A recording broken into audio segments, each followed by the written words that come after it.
최근에 시장 대비로는 조선 관련주가 굉장히 좋아요. 아, 그런가요? 조선 기자재도 그렇고. 아, 그런가요? 시장 대비로는 거의 플러스 20%씩은 되는 거예요, 또. 그동안 오른 게 없어서 아마. 그죠. 오른 것도 없고 떨어진 것도 네, 없고. 네. 그런 것 같습니다. 아, 항상 오르기를 바라는데. 그래서 오늘 좀 그 얘기를 좀 많이 해보겠고요. 네. 박매원 대표님이 이제 하나금융투자 나오신 지가 1년 좀 넘으신 거예요. 1년하고 한 달 됐어요. 그럼 트레버트 리서치도 이제 1년 정도가 된 거네요. 한 달 정도. 어떻게 좀 그래서 잘 되시나요? 잘 되고 있습니다. 아, 진짜요? 굉장히 많은 고객분들이 네. 참여를 해주셔가지고 네. 생각보다 빠르게 자리를 좀 잡았고. 그 절반 이상은 와이스트릿 보고 들어오신 걸로 예, 하시죠. 예. 네, 그렇죠. 네. 그렇다고 하시죠. 근데 이제 네. 그 뭐 얼마를 이렇게 뭐 벌었다기보다는 네. 나와서 하니까 좋은 게 뭐냐면 네. 남과의 그 무의미한 경쟁을 안 해서 그게 좋아요. 아, 증권사를 나오니까. 그러니까는 이제 제 일이기 때문에 네. 그 매출과 고객을 늘리기 위한 그 자기 자신과의 끊임없는 고민과 반성. 그것만 있을 뿐이지. 뭐 누구 말이 맞고 틀리고 이렇게 뭐 직장인 시절에 네. 그런 남과의 뭐 비교라든가 경쟁 이런 거에서 벗어나 가지고 일단 그런 건 되게 좋은 것 같습니다.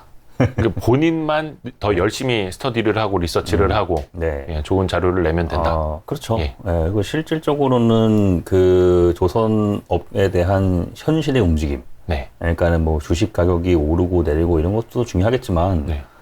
그보단 근본적으로 조선업이 어떤 식으로 지금 흘러가고 있고 어떤 움직임을 갖고 있는지 네. 이런 것에 대한 더 많은 면밀한 검토와 주목을 하고 있다는 부분에 대해서 굉장히 많은 좋은 기회가 되고 있는 걸로 생각되고 있습니다. 오, 좋습니다. 그 트레버트 리서치를 창업한 뭐 그런 뭐 입장이기도 하지만 제가 작년부터는 우리나라 국립대학교에서 겸임 교수를 같이 하고 있어가지고 한국 해양 해양대학교에서 그래서 저기 부산 영도에 맞습니다. 있다는 그래서 뭐 국립대학교고 그래서 저는 이제 여기에 출연을 하고 있는 것이 어떤 개인적인 뭐 그런 뭐 사업의 목적보다는 네.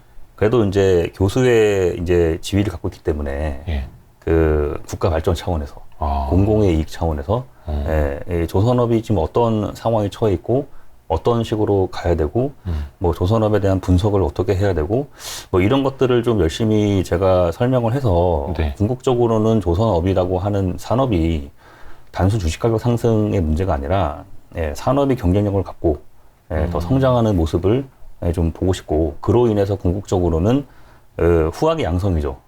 많은 인력들이 고용 창출이 되고 그리고 그 많은 학생들이 조선공학에 대한 관심을 갖는 그런 것들을 좀 제가 그 만들어 보고 싶어가지고 출연을 하고 있는 것이지 뭐 그 외의 목적은 없다라고 저는 말씀을 드리고 싶습니다. 그리고 이제 얼마 전에 듣기는 들었는데 트레버트 리서치 자료를 이제 도용하는 사람들도 이제 생겨나기 시작했다면서요. 그래서 맞아요. 그래서 몇 자료를 막 번 베껴간다고. 예.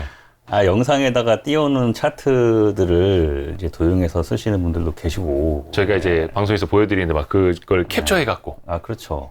그리고 또 이제 제가 트레버트 리서치에 올려놓는 글들도 좀 도용당하는 경우가 좀 생기고, 그래서 그것들이, 몇몇 분들의 뭐 블로그라든가, 뭐 유튜브 영상, 그리고 뭐 텔레그램 방에 상당히 많이 지금 사용이 되고 있는 걸로 제가 보고 있거든요. 근데 이제 중요한 거는 저작권을 침해하면 좀 좋지 않다라고 말을 하고 싶고 두 번째로는 도용을 하는데 이게 또 내용을 또 뭔가 좀 잘못되게 해석을 하고 뭔가 좀 그 잘못된 방향으로 결론을 내고 그래가지고 많은 분들이 좀 선의의 피해를 보지 않을까라고 좀 우려가 되고 있습니다. 그래서 뭐 제가 여기에 이제 출연을 하는 이유가 결국은 조선업에 대한 관심, 조선업에 대한 분석, 뭐 이런 것들을 좀 설명하기 위해서 나왔는데 너무 이제 주식 가격 상승에만 초점을 두신 분들이 이제 왜곡된 방향으로만 이제 사용하고 계신 것 같아가지고 그런 면에서 제가 좀 개인적으로 안타까운 그런 마음을 좀 갖고 있어요. 최근에 가장 큰 지금 이슈가 거시경제 측면에서도 그렇고 환율 아닙니까? 원달러 그렇죠. 환율이 1,370원대까지 가버리고 아직 그밖에 안 됐나요?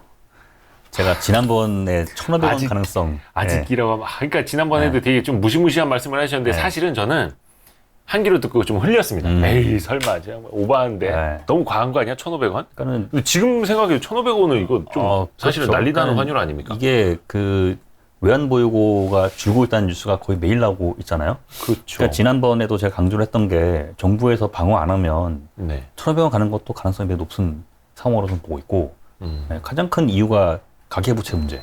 네. 예, 이거는 굉장히 큰 이슈죠.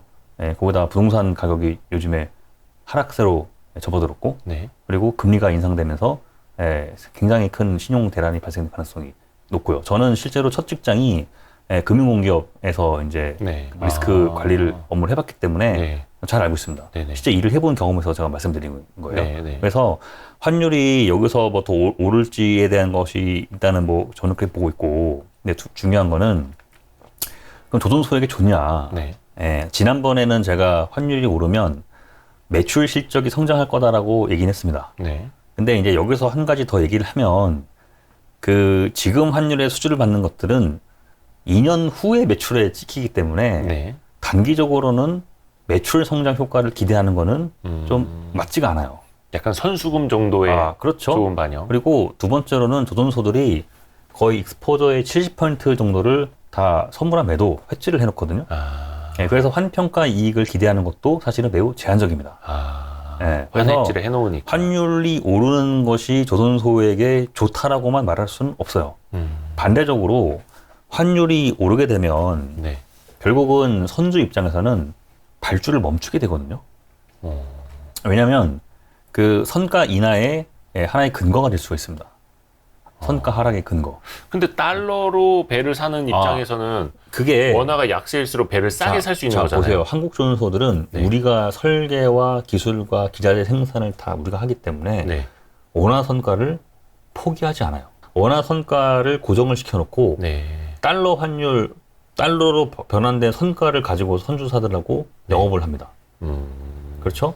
선주사들은 유럽 선수화가 대부분이죠. 네. 유로화 통화를 가지고 있는 사람들이 달러화로 전환을 해서 그걸로 환율을 하기 때문에 서로 간에, 그래서 제가 외환 시장의 중요성을 유럽 선주들이 많죠, 참. 굉장히 강조를 하는 거예요. 그래서 조선소 입장에서는 높은 선가에 받기를 원하지만 네. 환율이 하락 리스크가 있기 때문에 그렇죠. 2년 후에 매출로 들어온단 말이에요. 네. 그래서 환해지를 걸어놔요.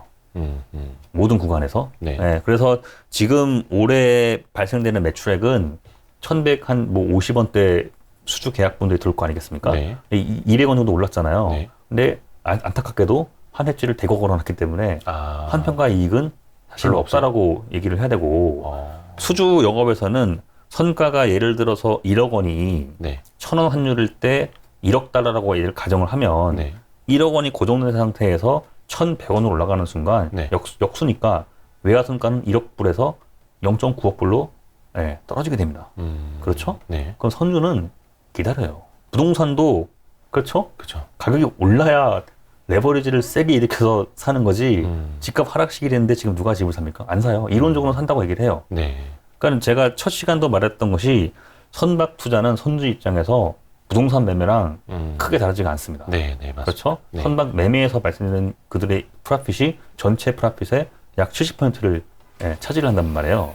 그래서 환율이 오르게 되면 네. 단기적으로는 선가 하락의 리스크가 발생되기 때문에 네. 그래서 조선업 영업에서는 약간 제한이 걸린다고 얘기를 해야 되고 영업 실적 측면에서는 매출 성장 효과는 나중 일이고 지금 당장은 환평가 이익은 제한적인데 해지 비용은 이미 다 대고 들어갔습니다. 그래서 어떤 분들은 환율이 오르기 때문에 네. 조선업 좋다라고 얘기를 하시는데 그 환율이랑 조선업 주가 한번 그려보세요.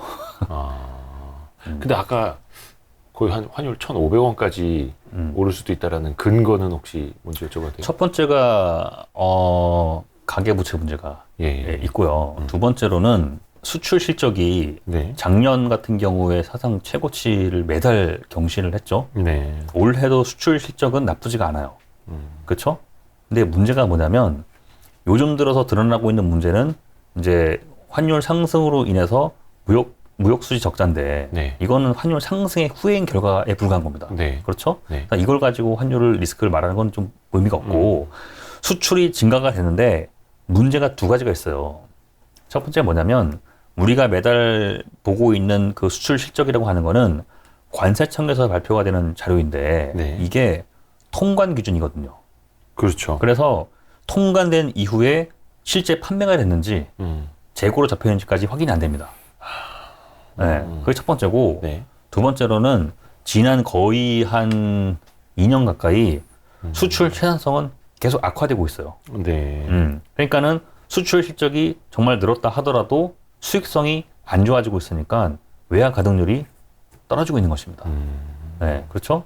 그러면은 이게 결국은 국내 경제 펀더멘털에 좋은 영향을 미치지 않게 돼요. 해외 투자가들이 이거를 다 보고 있을 것입니다. 네. 네, 이런 상황에서 국내 이슈에서는 가계부채 문제가 굉장히 큰 심각한 문제를 상수로 있는 거고, 네, 그렇죠. 상수로 있는 거고. 네, 거기다 금리까지 올라버렸기 때문에 부동산은 모르겠어요. 제가 보기에는 부채성 자산이기 때문에 예. 현금 창출이 안 되는 부채성 자산이기 때문에 네. 그래서 이것도 똑같이 매매로 결국은 이제 이익을 내는 구조가 되는 거 아니겠습니까? 네. 근데 지금 매매가 안 되는 상황에서 현금 창출이 안 되는 자산을 갖고 있는데 레버리지를 많이 일으키는 자산이 되는 거잖아요. 네. 그 부채성 자산이 되는 것이고 금리가 점점 올라갈 건데 그러면 개인들의 신용도가 문제가 되는 가능성이 매우 높다고 보여지죠. 네. 이런 것들이 결국은 해외 투자가들이 바라보기에 국내 경제 펀더멘털이 매우 취약한 구조로 보이기 때문에 아마 증시 이탈이라든가 뭐 이런 뭐 현상들이 나올 가능성이 높다라고 보여서 아마 환율은 더 오를 가능성이 높고 그래서 정부에서는 이 환율 상승을 내버려뒀기 때문에 외환 보유고를 그렇죠. 계속 이용을 해서 환율을 내리려는 뭐 방어 전략을 채우고 있지만 네. 한계가 있지 않을까. 옛날에 조지 소로스가 영국을 상대로 그렇죠. 보여준 전력이 있잖아요. 그래서 결국은 펀더멘털 구조에 따라서 흘러가는 움직임을 얘기를 하게 되면 환율이 여기서 더 떨어질 가능성은 떨어질 가능성은 좀 낮다라고 보이고 그로 인해서 조선업에 대한 종합적인 영향은 다소 부정적인 가능성이 높다. 예, 그렇게 생각이 됩니다. 환율 자체가 기업들 실적에 어떤 영향을 미칠까를 굉장히 이제 미시적으로 투자자들은 보게 되는데 그게 아니라 이 전 세계적인 흐름하고 같이 봐야 된다는 말씀 많이 해주시잖아요. 네. 그렇죠. 네. 그래서 조선 산업을 분석을 하고 네. 조선업에 대한 어떤 공부를 한다라는 거는 제가 여러 번 강조를 하지만 그 세계 경제를 이용하는 아주 유용한 툴로서 조선업을 활용하는 것이 매우 좋다라고 저는 생각을 하고 있거든요.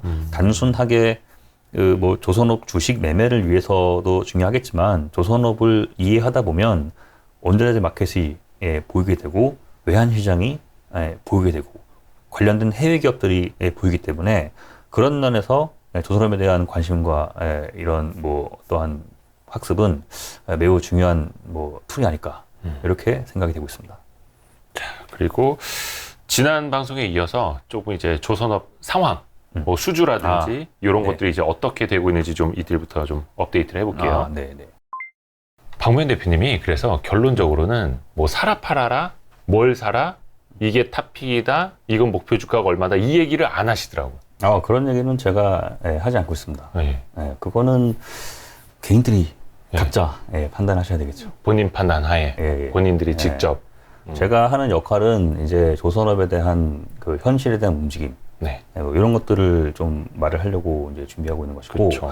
요새는 그 많은 분들이 뭐 스콜피오 탱커스라는 단어, 뭐 IMO 이런 단어들을 굉장히 많이 사용을 하신 것 같아요. 그쵸. 그래서 사실은 이런 것들은 제가 2012년도에 제가 가장 먼저 이제 시작을 했던 에코십 사이클이라고 하는 것들을 제가 먼저 이제 만들어낸 것들이고, 그거를 이제 요즘에는 많은 뭐 개인 투자가분들이라든가 아니면은 타 증권사 계신 분들, 여러 연구소에서 많이 좀 사용하고 있는 걸로 보여지고 있습니다. 그래서 그런 면에서 제가 보기에는 조선업에 대한 관심이 굉장히 많이 높아졌구나.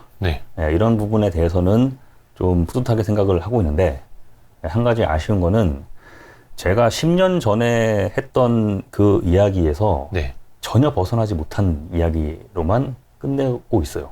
그러니까는 전혀 성장하지 않은 거죠. 그러니까는 이렇게 한번 얘기해 볼 수가 있습니다.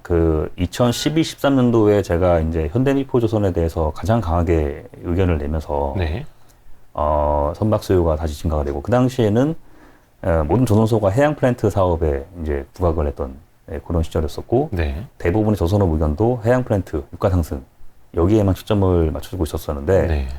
저는 이제 그 당시에 선박 수요가 돌아오고 교체 수요, 환경 규제 이런 얘기들을 했단 말이에요. 근데 네. 그 논리의 핵심은 선박 수요가 얼마나 늘어나느냐가 아니라 더 궁극의 핵심은 중국 조선소들이 결국은 패망할 것이다라고 이제 주장을 했었거든요. 네, 2012, 13년도에. 네, 그렇죠. 그런 주장들을 제가 하나금투에 있을 때까지 계속 제가 의견을 유지를 해왔는데, 네.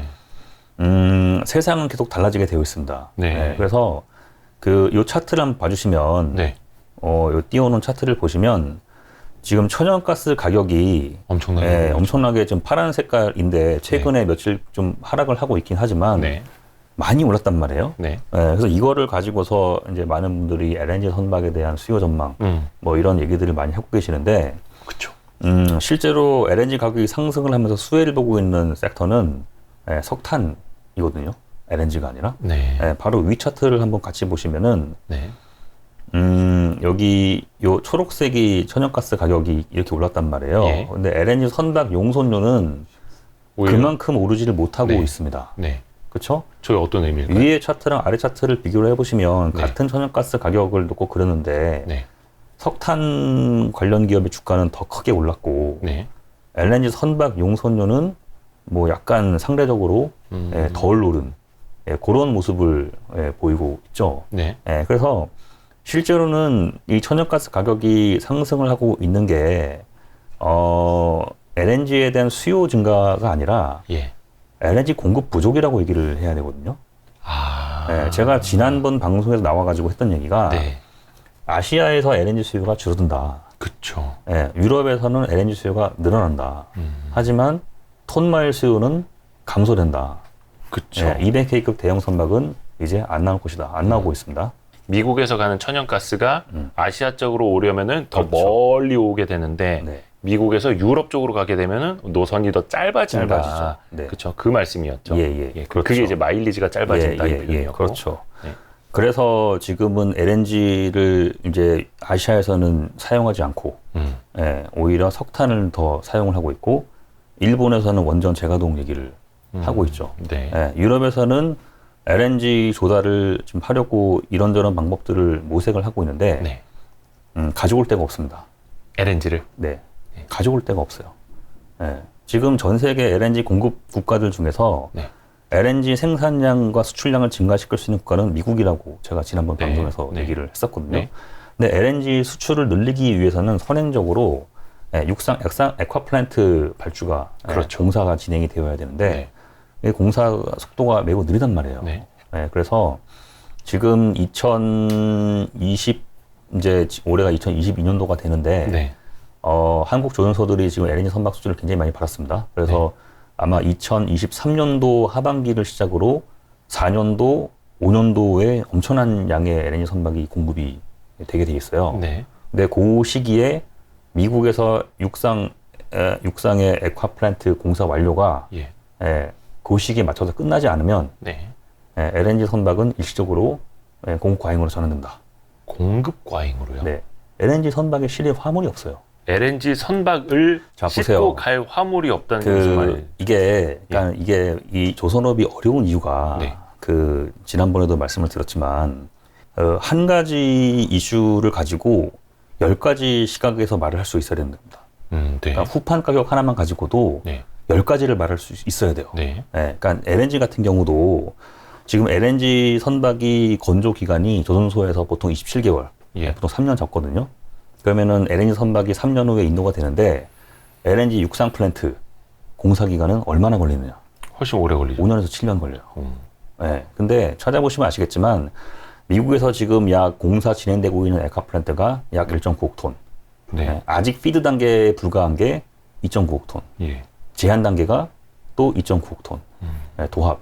이렇게 되어 있단 말이에요. 근데 아직도 피드 단계에 있는 것들이 지금 2026년, 7년도에 인도되는 것으로 이렇게 일정이 잡혀 있거든요. 피드 단계라는 거는 기본 설계. 기본 설계. 그렇죠. 맨 앞단. 그리고 아직 제한 단계에 있는 것들도 27년, 8년도에 인도되는 것으로 이렇게 일단 계획이 잡혀 있어요. 이게 무슨 얘기냐면 최초에 계획됐을 때의 인도 시기는 변함이 없는데 진행 속도가 느린 것입니다.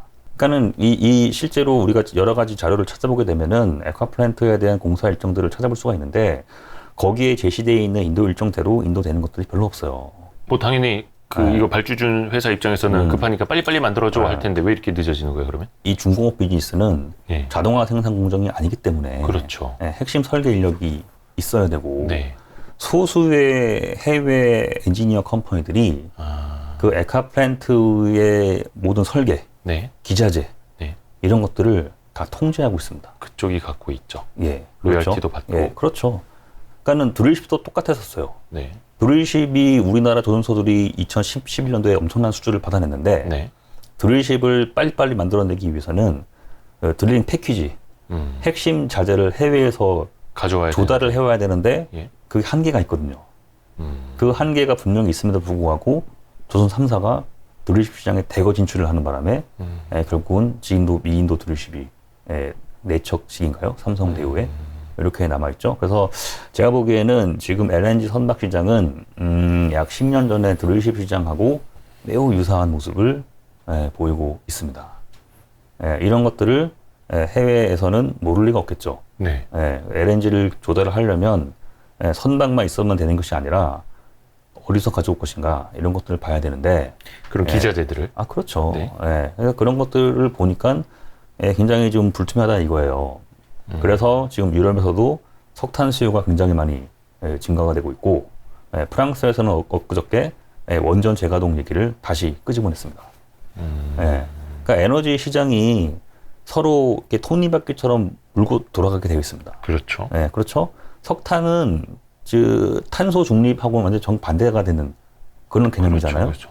그런데 대표적인 방법이 없으니까. 대표적인 석탄 기업 주가가 이렇게 주황색깔 많이 오르고 있잖아요. 보면 네. LNG 선박 용선료에 비해서. 피바디 에너지. 그렇죠. 굉장히 많이 주목받고 있는 기업이에요. 네. 그래서 이런 지금 뭐 흐름을 보이고 있는 것이어서 네. 뭐 이런 것들을 다 동시에 좀 볼 수 있어야 되는 뭐 그런 거죠. 그래서 조선업에 대한 이해도에 대한 기초부터 다시 한번 얘기를 해보면 네. 조선산업이라고 하는 거는 어떤 주도적으로 뭔가를 만들어가는 산업이 아니라 네. 결국은 그 세계 물동량의 이동에 필요한 네. 그렇죠? 물동량의 흐름에 따른 그런 서비스를 제공하는 그러한 산업이 해운 산업이고 조선 산업이지 조선소가 마치 테슬라처럼 그죠? 뭐 새로운 제품을 만들어내 가지고 주도적으로 마케팅 해가면서 그렇게 막 그 마켓을 만들어가는 그런 영역은 절대 아니고 세계 경제, 그러니까 세계 물동량 이동에 따른 그러한 서비스에 후행적으로 거기에 이제 서비스를 제공하는 그런 산업으로 이해를 해야 됩니다. 그렇기 때문에 그래서 물동량의 변화가 중요하다는 것이고 네. 그래서 세계 경제 변화를 가장 크게 대변하는 것이 조선업이 되는 것이에요. 그렇죠. 그렇죠? 총망라되어 그리고 있는. 세계 경제를 대변하는 것을 알기 위해서는 매크로 분석을 할 수 있어야 되고 매크로 분석을 잘하기 위해서는 세계 외환 시장의 움직임을 볼 수 있어야 됩니다. 달러 대비 유로화, 달러 대비 파운드화, 네. 유로 대비 엔화. 네. 이 환율도 지금 변동 환율 제조란 말이에요. 그렇죠. 그렇죠? 이러한 이 여러 가지 변수들이 동시에 다발적으로 움직이고 있는데 그 관계들을 서로 이제 풀어내서 분석을 할 수 있어야 이 조선업이 사실은 보인다라는 거지. LNG 지금 가격 하나 올라가는 거 이거 하나 쳐다보면서 LNG 선박 발주가 늘어나겠지. 지금 늘고 있는 것들은 2017, 18, 19년도 아시아 LNG 시장 성장. 네. 그렇죠? 그리고 아시아 LNG 성장도 제가 이제 그 당시에 2017년도에 리포트에 섰을 때 2020년도까지는 중국이 성장의 핵심이고 네. 2020년도 이후부터는 동남아가 성장이라고 얘기를 했습니다. 네. 1년 후에 클락슨 리서치가 그걸 따라서 똑같이 냈어요. 예. 왜냐하면 저는 항상 리포트를 그 당시 썼을 때 영문으로 써가지고 해외에다 뿌리기 때문에 다 돌아다녀요, 그게. 네네네. 그래서 근데 지금 보면은 한 달 사이에 동남아에서의 움직임도 보게 되면 베트남도 지금 석탄 발전으로 돌아갑니다. 베트남이 작년도 2021년도에 연간 5,300만 톤의 석탄 발전을 그 석탄 발전소에 석탄을 5,300만 톤 정도를 사용을 했거든요. 근데 2023년도까지 9,300만 톤으로 사용량 늘리겠다. 그 석탄 발전 비중을 훨씬 더 늘린다. 그렇죠. LNG를 가져올 수 없기 때문에 그런 거예요. 어차피 비싸기도 하고 가져오기도 그렇죠. 힘들고. 네. LNG가 비싼 이유는 LNG를 가지고 올 수 없기 때문에 그런 겁니다. 그렇죠. 그렇죠? 예. 수요 대비 공급이 너무 없는 거예요. 미국에서 지금 아시아로 보내는 LNG를 대폭 줄여버리고 특히 중국으로는 사이가 또 안 좋기 때문에 그렇죠. 중국으로는 LNG 수출량이 90%가 줄어들었어요. 중국 이제 뭐 러시아 거 갖다. 그리고 미국에서 아시아로 가는 LNG 중에 유일하게 그 미국의 LNG 수출이 증가된 국가가 딱 하나 있는데 네. 제가 항상 강조하는 나라 대만. 대만. 대만만 미국산 LNG 수입량이 올해 증가가 됐고 중국, 일본, 한국 모두 인도도 마찬가지입니다. 네. 인도에서도 미국산 LNG 수입량이 올해 대폭 줄어들었어요. 대만은 지금 미국의 태평양 아시아 전략에서 매우 중요한 국가에 위치를 하기 때문에 계속 밀어주고 있는 거예요.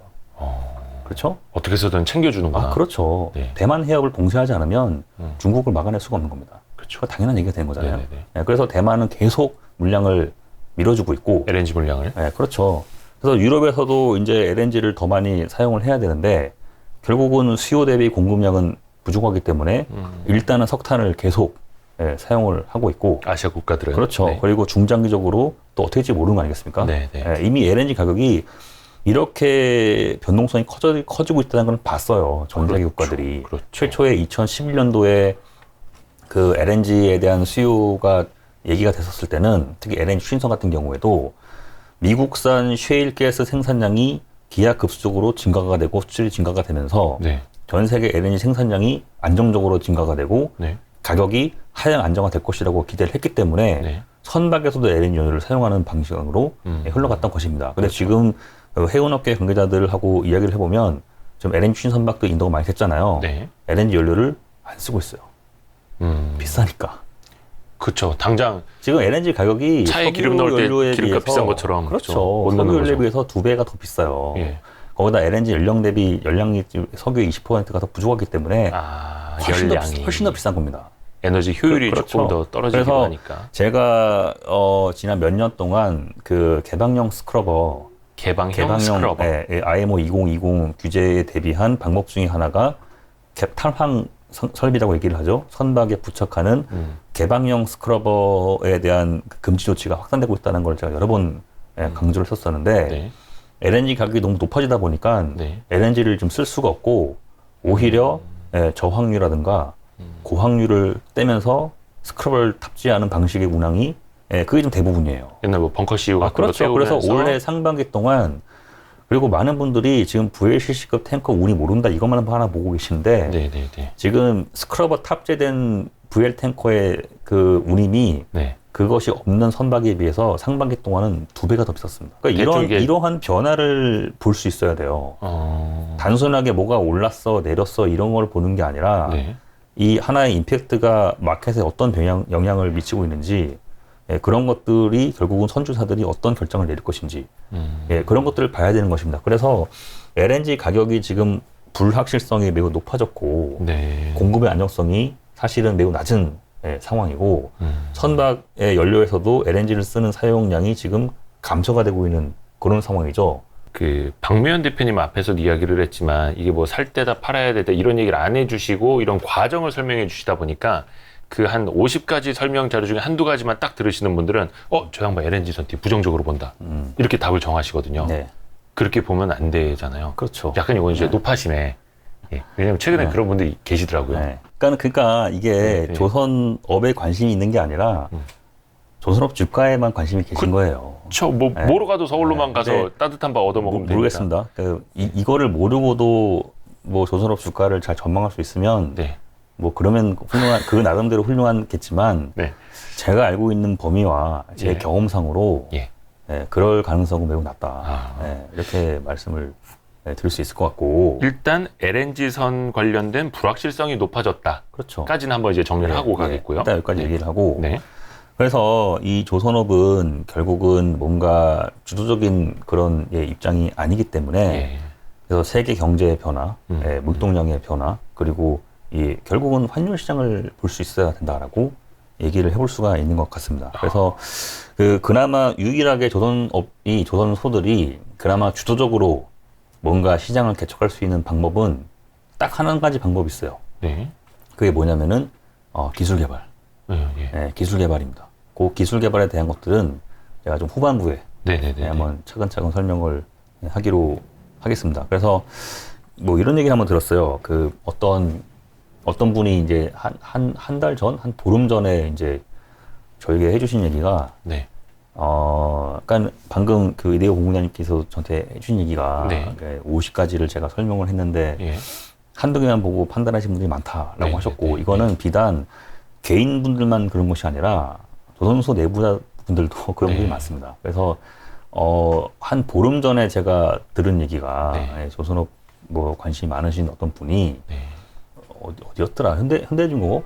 한국조선해양이겠죠? IR 미팅을 다녀왔는데 개인 고객이었어요. 근데 그분이 이제 듣고 나온 얘기가 지금 뭐 조선소들의 잔고가 뭐 앞으로 5년치 넘어서 10년치까지 쌓일 것이다 라고 얘기를 했다고 그렇게 저한테 얘기를 해주셨거든요. 그래서 제가 이제 직접 들은 건 아니고 전해 들은 것인데 만약에 진짜로 그런 얘기를 했다면 이거는 조선업에 기본이 없는 그런 미팅을 한 거다라고 저는 말을 하고 싶고, 근데 그게 얼마나 위험한 거냐면요. 자, 첫 번째, 조선소들의 잔량이 정말 10년치로 가기 위해서는 발주량이 굉장히 늘어나는 것이 문제가 아니라 중국 조선소들이 대거 다 없어져야 돼요. 이거 항공기 스토리 제가 지난번에 얘기했던 보잉하고 에어버스 둘밖에 안 남았기 때문에 잔량이 5년치, 7년치 간다라고 말씀을 드렸지 않습니까? 그러니까 그런 식으로 가야 된다라는 거고, 두 번째로는 만약에 조선소가 5년 이상의 잔량을 갖게 되면 한년도 마찬가지인데 원자재 가격 변동의 리스크에 그대로 노출됩니다. 5년치 잔량을 가지고 있는데 철강 가격이 10% 올라봐요. 그 5년 사이에? 그렇죠. 그러면은 잔고에 대한 평가 손실을 다시 해야 될 거 아니에요. 그 변수들이 더 커지는. 그 리스크를 그렇죠. 조선소가 그대로 다 가져가야 되는데 그런 식으로 굴러가진 않거든요, 조선소가. 근데 그거를 실제 조선업의 움직임이 그렇게 갈 리가 없는데, 근데 그거를 그렇게 갈 것이다라고 내부자가 얘기를 했다면, 그거는 글쎄요. 일단 많으면 좋은 거잖아요. 근데, 제조업에서는. 근데 너무 많으면, 그러니까 재고자산 평가 손실이라는 게 있지 않습니까? 그렇죠.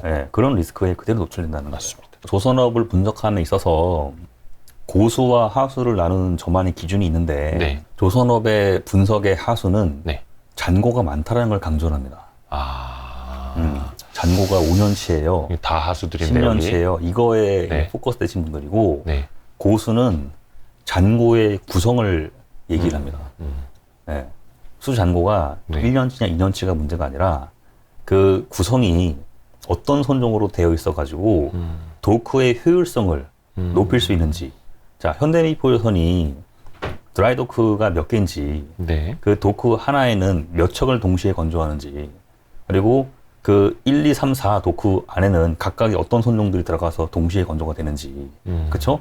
도크 하나의 길이는 몇 미터고, 폭은 몇 미터고, 드래프트 깊이는 몇 미터며, 도크 기간은 몇 개월 걸리는지, 그리고 잔량이 몇 년치 몇 척을 갖고 있는데 1년 동안 인도량은 몇 척인지, 그걸 빼버리면은 잔고 소진된 속도가 얼마나 나오는지, 그런 것들을 다 볼 수 있는 게 조선소 분석의 고수가 되는 거죠.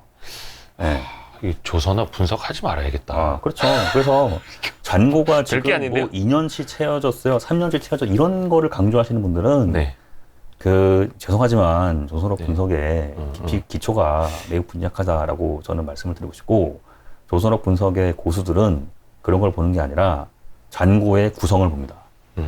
이 선종 구성으로는 도크의 효율성을 최대한 높일 수 있는 선종 구성인지, 그런 거를 말을 할 수 있어야 돼요.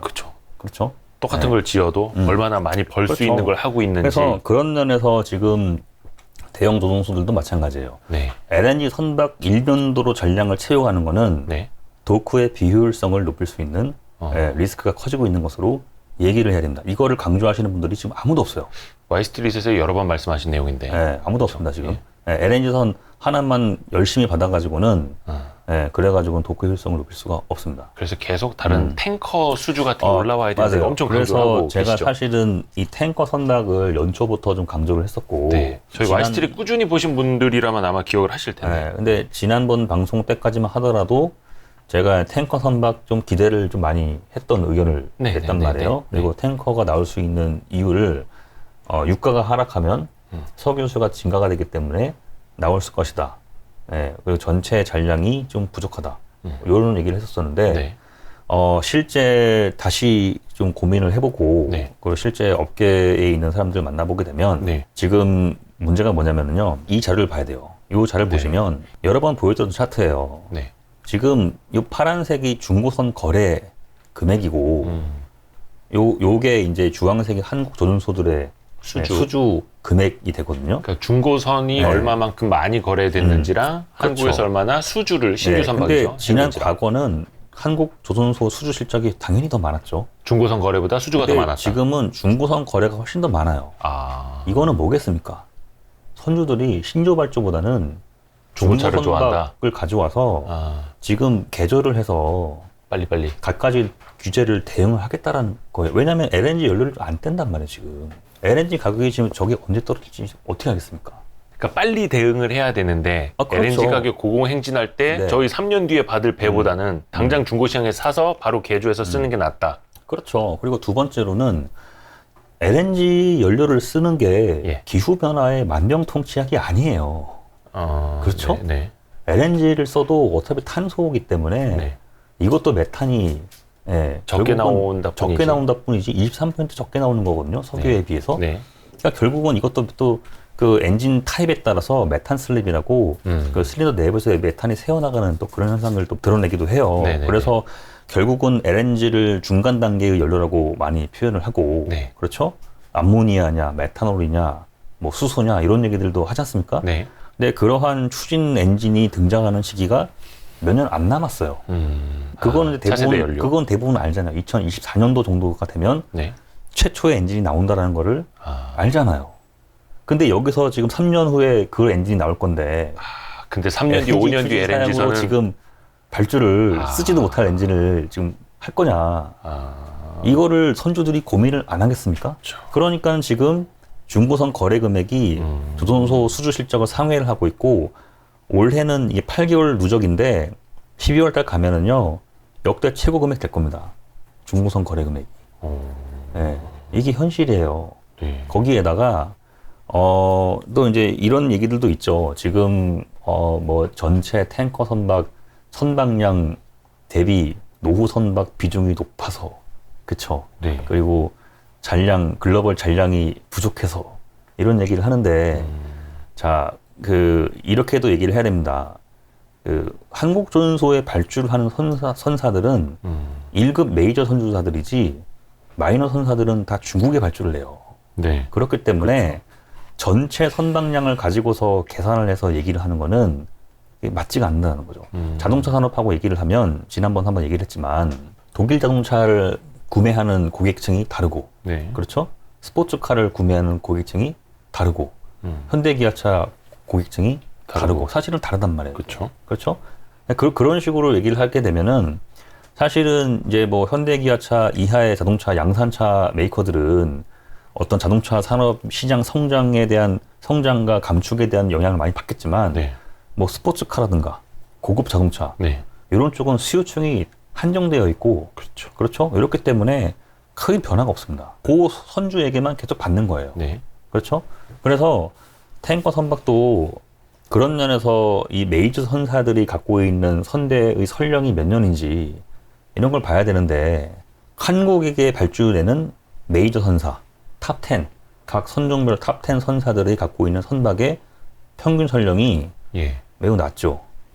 선박을 보통 하나 인도를 받으면 25년 정도 쓰는 걸 가정을 하죠. 미니멈 25년. 그렇죠. 근데 지금 다 10년 안팎이네요. 10년밖에 안 됐고 그리고 LNG 연료를 쓰자니 그렇죠. 너무 비싸가지고 좀 못 쓰고 있단 말이에요. 3년, 4년 지나면 새로운 추진 엔진이 등장할 가능성이 높아요. 그래서 제가 한 보름 전에 한 일주일 정도 장기 출장으로 좀 업계를 다녀왔는데 네. 선박 개조 수요에 대해서 제가 많이 좀 질문하고 알아보고 다녔습니다. 그래서 지금 선사들이 선박 개조에 대한 수요가 굉장히 많아요. 근데 그 개조에 대한 수요에 대한 사양은 딱 3년만 더 쓰게끔 바꿔달라. 3년 후에 다시 고민하겠다는 이유입니다. 한 10년 정도 된 배 가져다가요? 그렇죠. 네. 네, 한 2년만 더 바꿀 수 있는, 더 쓸 수 있는 선박.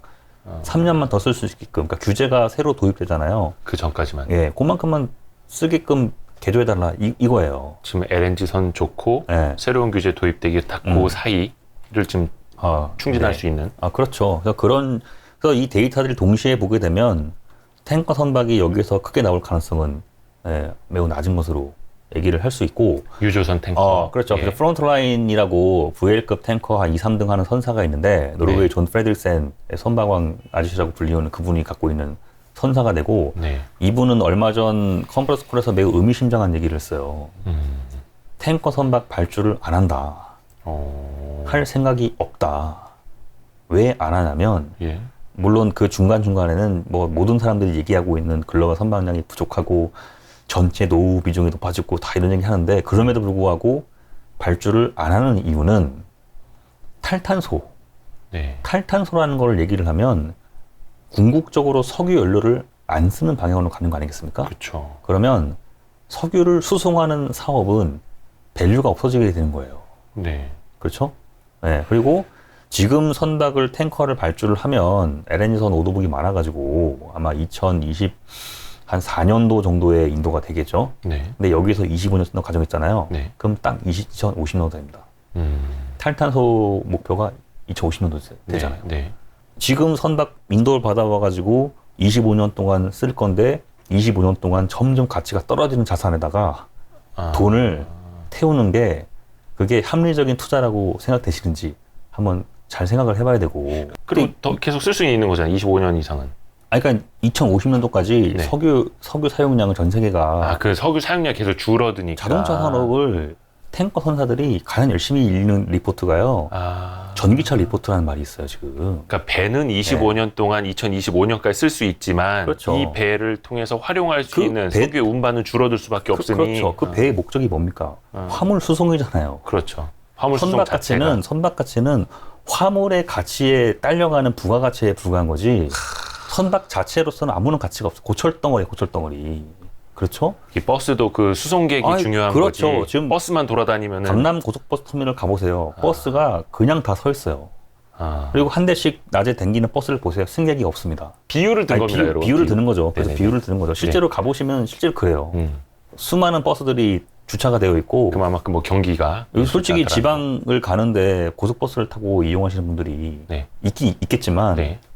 얼마나 있겠습니까? 과거만큼은 아니고. 네, 그렇죠. 그러니까 그런 식으로 가기 때문에, 그러니까 이건 제 생각이 아니라 프론트 라인이라는 선사 대표가 그렇게 공식적으로 발표를 했어요. 노르웨이. 그렇죠. 예. 그리고 TK 탱커라고 하는 또 다른 선사도 마찬가지예요.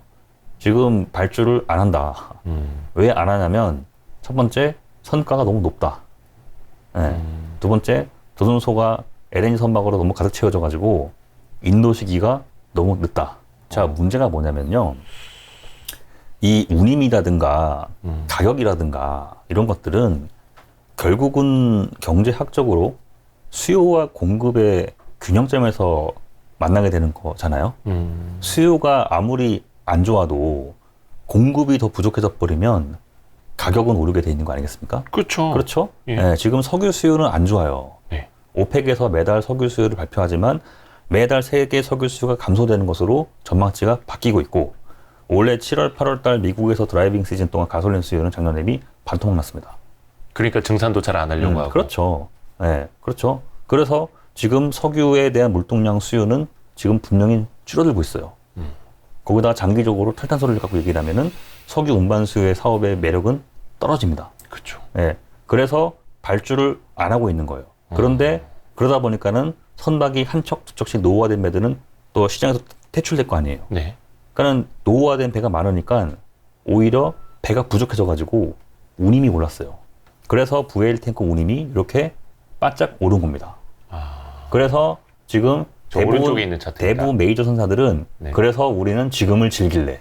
오히려 좋네. 운임이 높아지니까. 우리는 상대적으로 젊은 배를 갖고 있어. 아. 마이너 선사들은 노후된 배를 갖고 있고. 네. 우리는 지금이 좋다 이거예요. 우리 배는 젊고 싱싱하고 네. 운임이 이미 올라가고 메이저 선사들은 있고. 선대 교체가 끝났어요. 약간의 개조를 하면 LNG 연료를 언제든지 쓸 수 있는 그런 사양들의 선박들로 구성되어 있죠. 엔진 같은 경우에 추진, 그렇죠. 예, 추진 연료 이미 4, 5년 전부터 LNG 레디라고 많이 발주가 됐잖아요. LNG 레디. 그 배는 몇 년 후에는 LNG 추진으로 개조하겠다라는 목적으로 발주한 것들이기 때문에 엔진만 갈아 끼우면 엔진은 그러니까 엔진이 이미 그런 사양이고 네. 부가적인 이제 연료 공급 장치라든가 연료 탱크라든가 개조. 그렇죠. 그런 것들을 이제 부착하는 개조 작업을 이제 하겠다라는 목적으로 선행적으로 이미 발주가 끝난 거예요, 사실은. 몇 달 후에 EEXI가 시작한다고 지금 발주하면 그 배 인도가 됩니까? 언제 인도가 됩니까? 저는 지금 저 그래프 보고 드는 생각이 뭐냐면, 근데 저건 엄밀히 말하면 끝이 보이는 게임이잖아요. 네.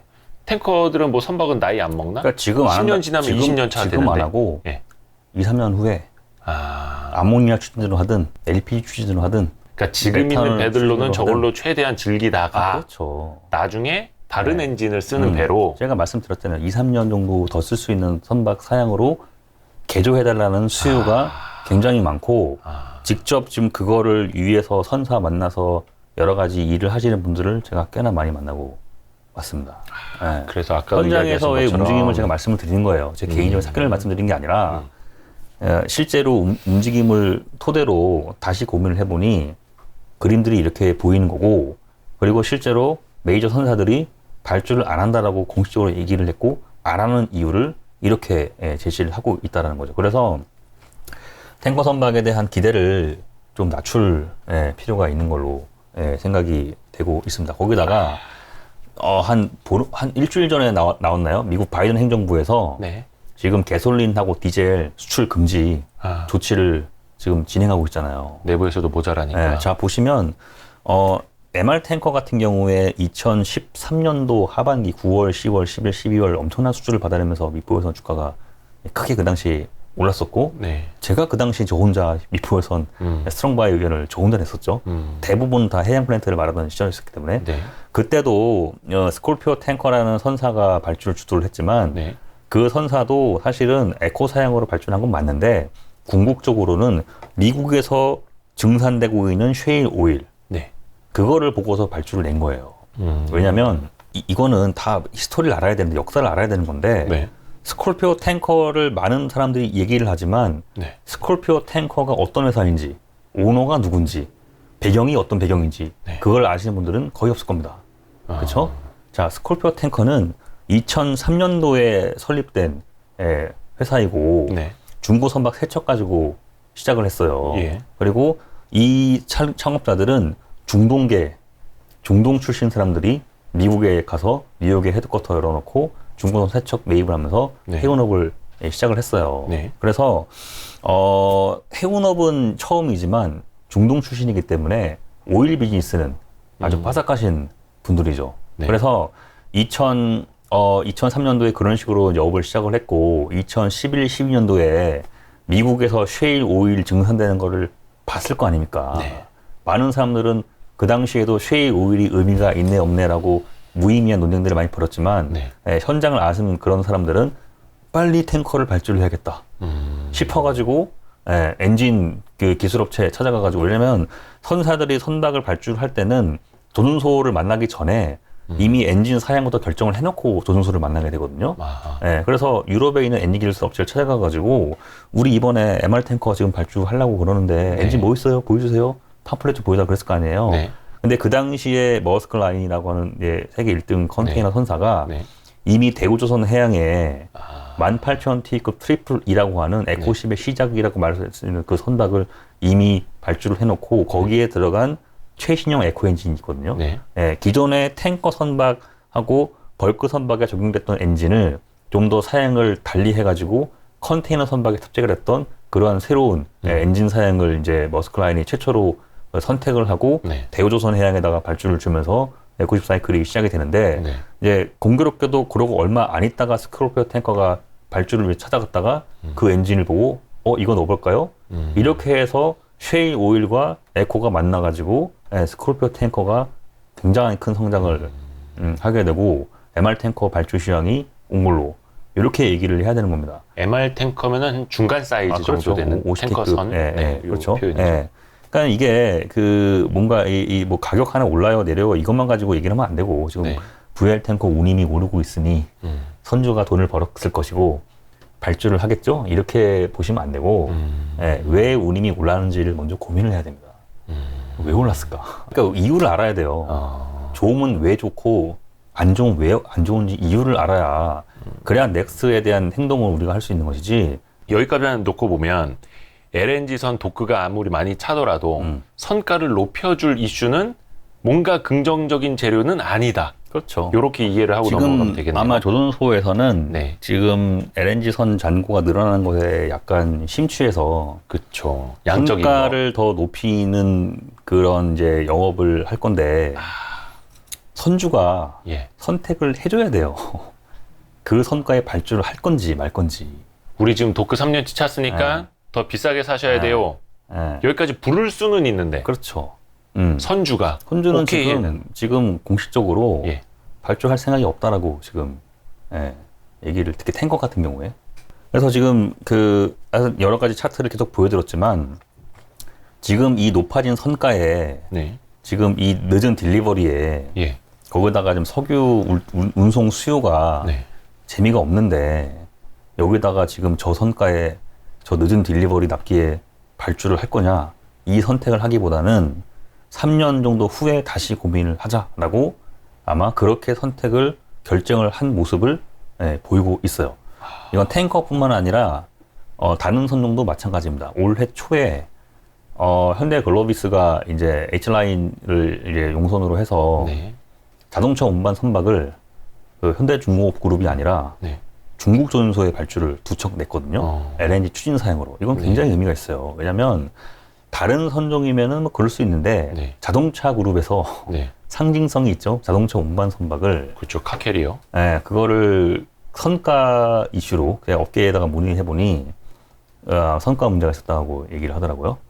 그거를 중국에다가 발주를 냈는데 지금 그 카캐리어는 원래 전통적으로 일본 이마바리 조선소, 한국의 현대중공업, 현대삼호중공업, 현대미포조선이 건조를 하는 그러한 이제 선박이 되거든요. 근데 지금 현대미포조선이 자동차 운반 선박 도크가 피웠단 말이에요. 근데 거기에 채우지 않고 저기 중국으로 갔어요. 뭐 물론 현대차 그룹하고 현대중공업 그룹하고 뭐 이제는 뭐 따로 뭐 근데 역사적인 발주의 그 뭐죠? 그 레코드를 보면 항상 현대에다가 줬고 그렇죠? 그리고 이제 그 현대 미포는 도크까지 비었단 말이에요. 거기 빵으로 비었다는 뜻이 아니라 약간 여유가 있는데 뭐 잔량이 하나 없다는 그런 뜻은 아닙니다. 여유가 있는데 거기에다가 채우지 않고 중국으로 갔다는 얘기는 이거는 비싸게 불렀다는 얘기예요. 지금 우리 잔고 많으니까 배짱 불어도 되겠지라고 그렇게 아마 전략을 세웠을 거예요. 아까 말씀을 드렸지만 조선업은 그 주도적인 산업이 절대 아닙니다.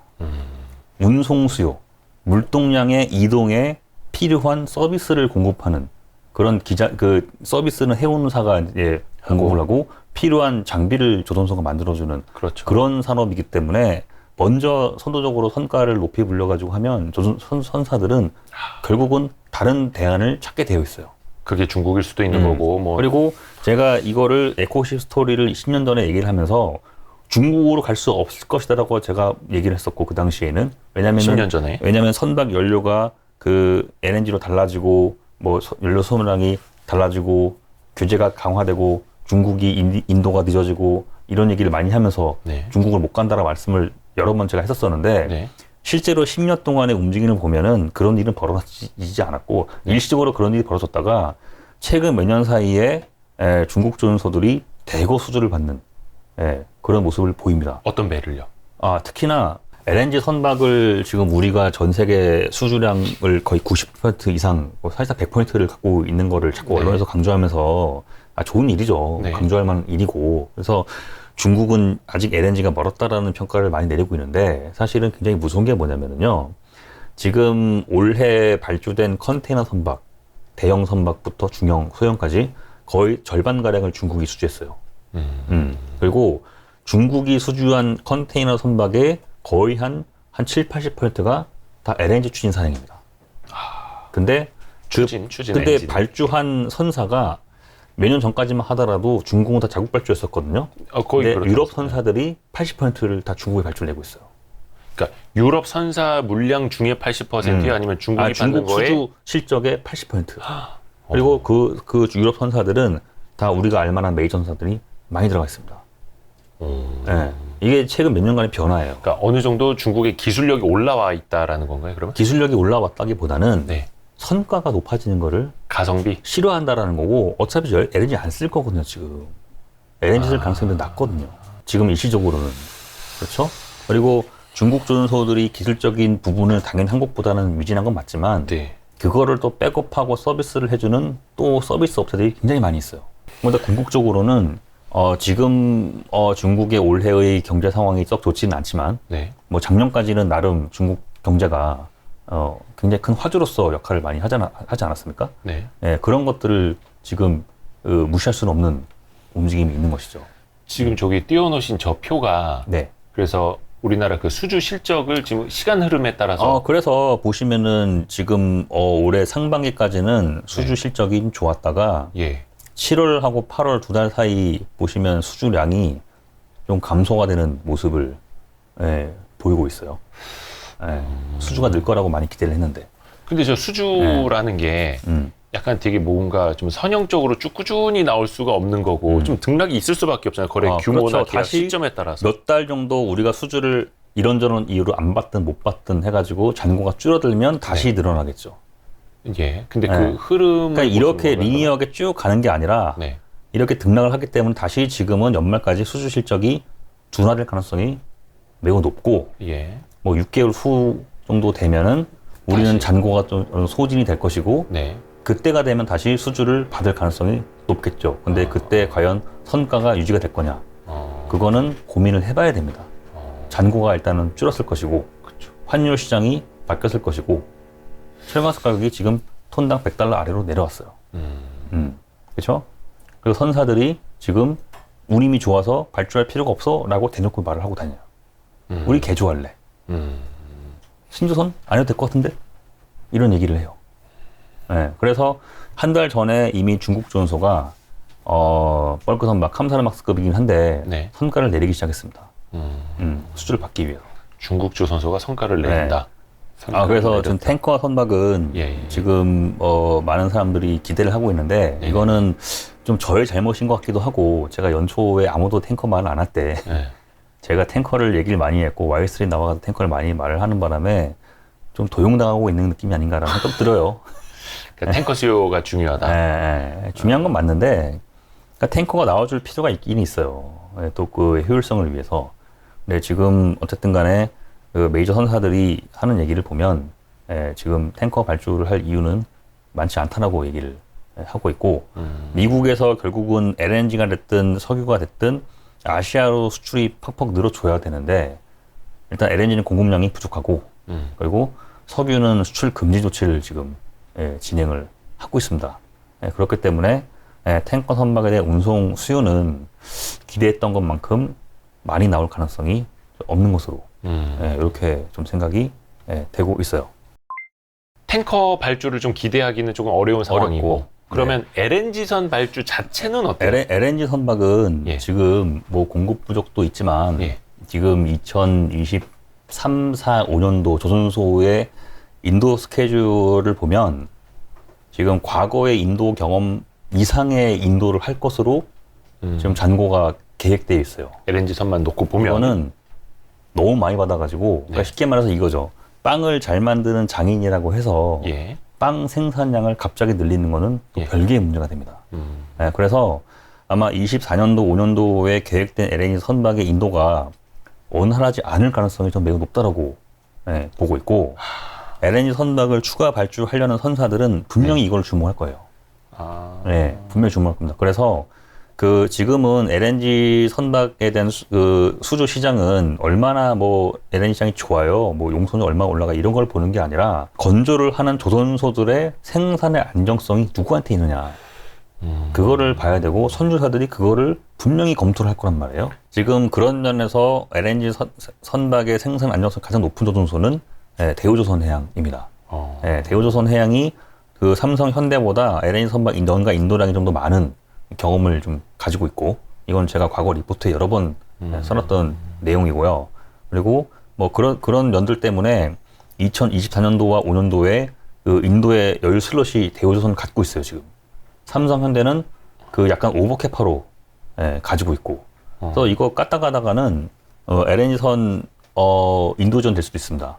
왜냐면 24년도, 5년도에 LNG 선박 인도가 될 때 액화 플랜트 공사가 완료가 안 되면 선주사들이 안 받아가려고 별짓 다 할 수도 있어요. 핑계 대면서 막 그렇죠. 이런저런 막 꼬투리 잡아서. 그렇죠. 드릴십이 마찬가지예요, 지금. 드릴십 미인도가 마찬가지입니다. 배는 잘 만들어 놨거든요. 아마 내년도에도 LNG 선박이 발주가 나오긴 하겠죠. 근데 올해 지금까지 100척 이상 나왔는데, 지금 액화 플랜트 공사 뭐 진행 스케줄이라든가 조선소의 잔고상을 놓고 보면 내년에도 100척씩 나올 가능성이 매우 낮고, 제가 보기에는 한 절반에서 3분의 1 가량 정도로 줄어들 가능성이 매우 높고요. 발주가요, 수주가요? 네, 발주량이. 그러니까 선사들의 발주량이. 그렇죠, LNG 선박.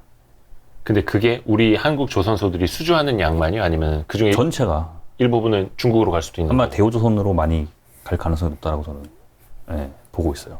그러니까 올해 현재까지 100척이 나왔는데 내년에도 100척이 나올 가능성이 매우 낮고 아마 50척이나 30개 정도 나올 걸로 보고 있는데, 절반이나 3분의 이 1로 줄 수 있다. 30개든 50개든 그게 중요한 것이 아니라 누구와 수주를 받아갈 거냐를 얘기를 해야 될 거 아니에요. 그렇죠. 그 전망을 해야 될 거 아니에요. 네네네네. 그거를 선사 입장에서 생각을 해보면 딜리버리 안정성이 있는 조선소를 택하는 것이 맞다 이거예요.